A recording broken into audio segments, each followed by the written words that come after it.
What's good, America? Michael Leeds here. Thanks for riding with us on this fresh edition of SportsCenter. All those stories ahead. Plus, we'll get you ready for the tip-off to the college basketball season set for later this week. But we do start with the Week 11 NFL thriller between the Ravens and the Titans. Of course, this was a rematch from last year's divisional round when the 6-seeded Titans upset the top-seeded Ravens. Tennessee 1-3 over its last 4 games after starting the year 5-0. But check this out.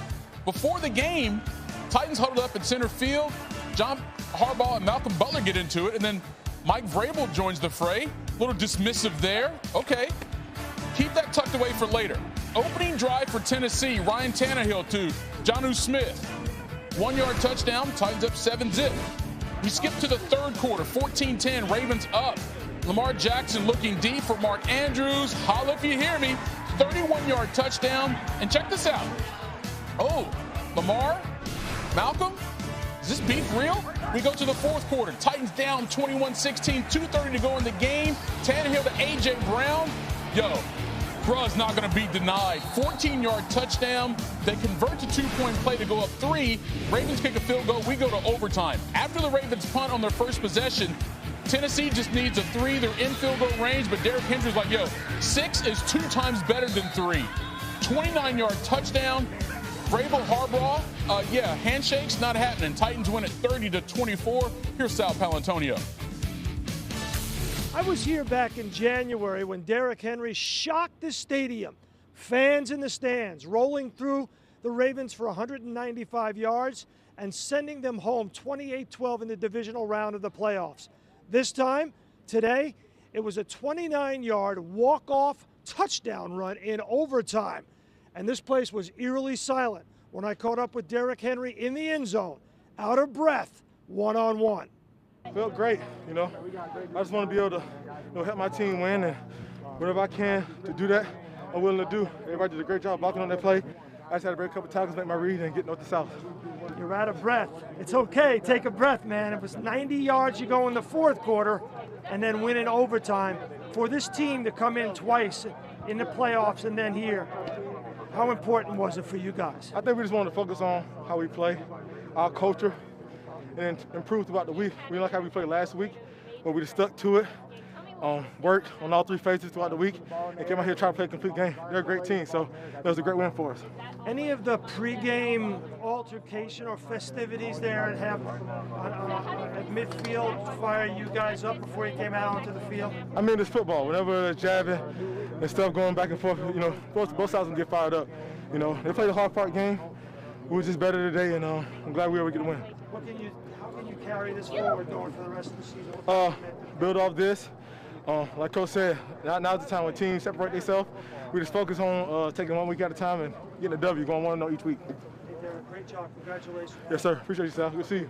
The ironic thing is that the Ravens' defense kept Derrick Henry in check for 4 quarters, kept him out of the end zone. But in the end, he was too much for them in overtime. Linebacker Patrick Queen, the rookie, the leading tackler in the game, said, quote, he's a great player. They're a great team. Eventually, something had to give. In Baltimore, Sal Palantonio, ESPN. All right, Sal, thanks a lot. Now, for Tennessee and their fans, Derrick Henry is everything. And one thing he certainly is clutch. Now, if you remember, he scored in walk-off fashion in Week 6 against the Texans. So that makes him the first player in NFL history to have multiple overtime rushing scores in a single season. And he also joins Hall of Famer LaDainian Tomlinson as the only players with multiple overtime rushing touchdowns in their entire careers. All right, how about Pittsburgh? 9-0 for the first time in franchise history, looking to become the first NFL team to start 10-0 since 2015. Nice little run here by Big Ben and company, taking on a Jags squad. Pick it up second quarter, it's 3-3. Roethlisberger, Chase Claypool, 31-yard touchdown. Steelers go up 10-3, but check this out. They set up a celebration for Juju Smith-Schuster celebrating his 24th birthday. Chase scores, but Juju gets the cake. I see it. A minute to go in that second quarter. Steelers with another scoring opportunity.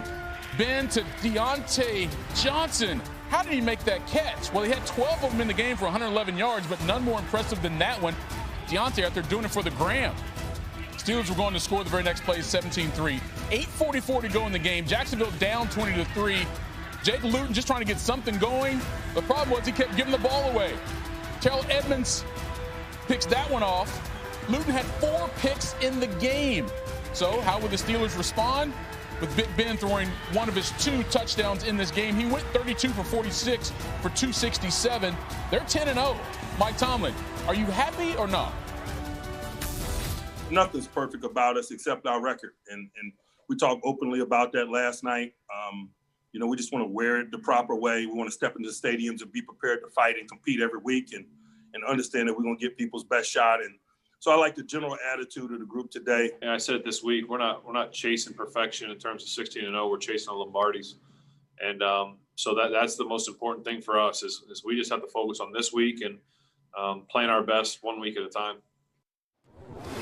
Now, you diehard football fans know that the only team to finish a regular season at 16-0 was the 2007 Patriots. But maybe we should start taking this Steelers run pretty seriously. They will be an FPI favorite in at least 5 of their final 6 games. That lone exception coming on Thanksgiving against the Ravens, who just lost their 3rd out of 4 games. Now, it should be noted that 10 of the previous 17 teams to start 10-0 did reach the Super Bowl. We're now to D.C., where the rookie season of the top overall draft pick seems to be over. Bengals quarterback Joe Burrow suffered a left leg injury on this play during the 3rd quarter of Cincinnati's game with Washington. He got sandwiched between 2 defenders, immediately grabbed that left leg in pain, and he would be carted off the field. Both Burrow's teammates and some players from Washington showing support for the former LSU standout.